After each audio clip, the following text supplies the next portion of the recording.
Be ready. 15 seconds.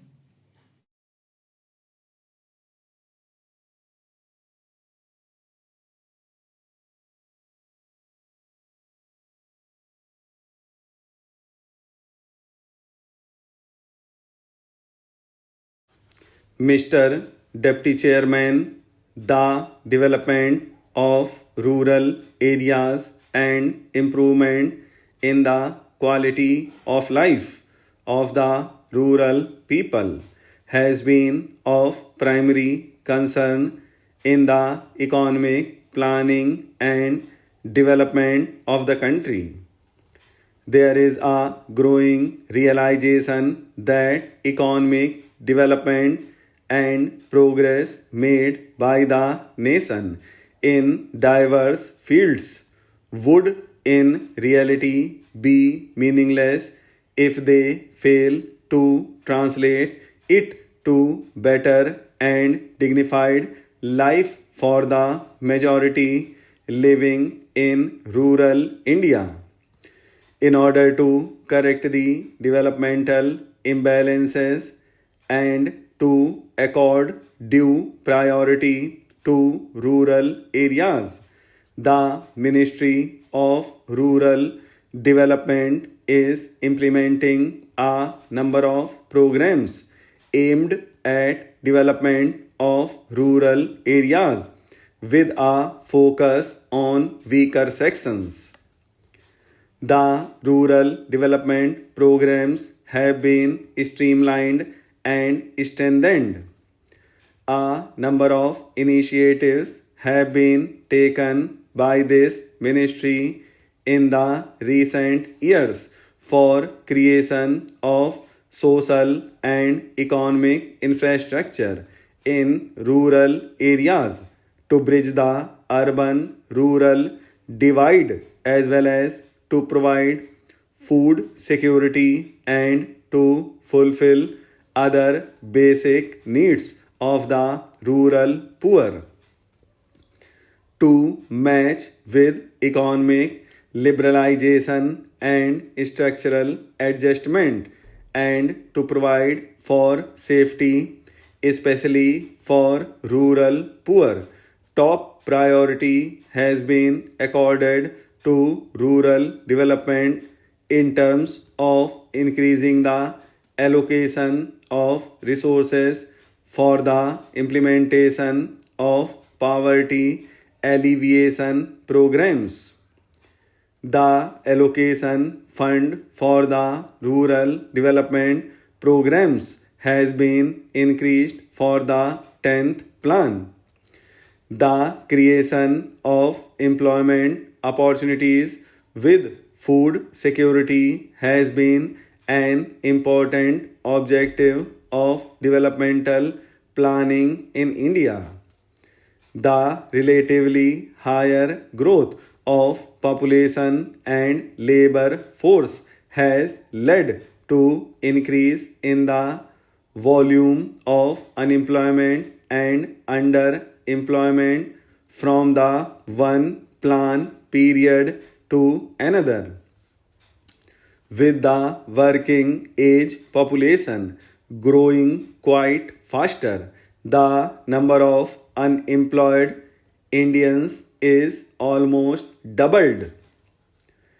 The declining employment rate shows that our growth process is failing. The real wages have been declining. The government of India aims to bring employment through wage and self-employment into a larger focus with goal of reducing unemployment and underemployment to a negligible level and of providing food security against hunger. Such an approach is necessary because it is realized that larger and efficient use of available human and other resources is the most effective way of alleviating poverty, reducing inequalities, improving nutritional level, and achieving a reasonable high pace of economic growth.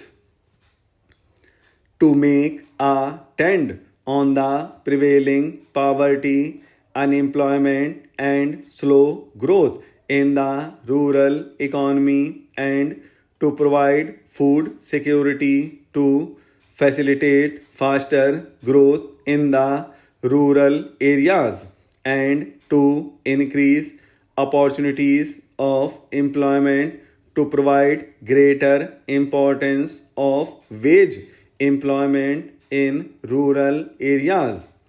The National Rural Employment Guarantee Act was passed by the Parliament for securing livelihood of the people in the rural areas by guaranteeing 100 days of employment in a financial year to a rural household. This act makes a shift in the whole strategy of existing wage employment programs, because this act is not just a scheme. It provides a legal guarantee. It provides a social security for the weaker sections and opportunity to combine growth with equity in the process of employment generation, assets which build up and strengthen the livelihood race pace of the poor. Within 5 years, the Act will be extended to the whole country. Sir, the National Food for Work program was launched in the year 2004 in the most backward districts of the country, identified by the Planning Commission in consultation with the Government of India and state governments.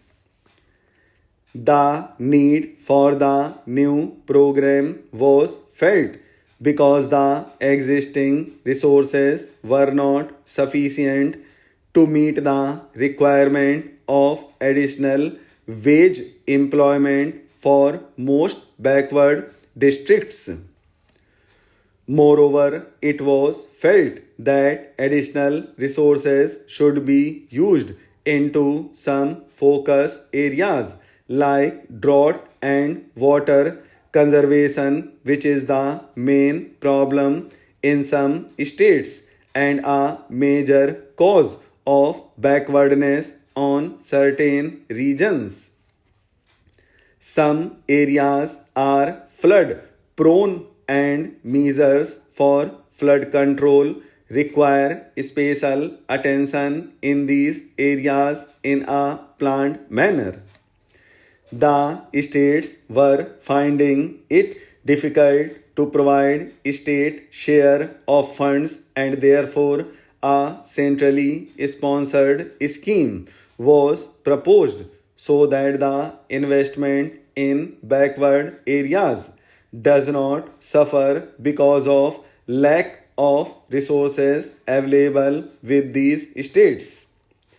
The objective of the program is to provide additional resources, opportunity from resources available, so that generation of supplementary wage employment and provide food security through creation of need-based economic, social and community asset in these districts is further intensified. Sir, now I come to the program which aims at building a nation with progressive and prosperous rural India. It will be a time-bound plan in the areas of irrigation, road, rural housing and water supply. Government has set targets to be achieved under these goals.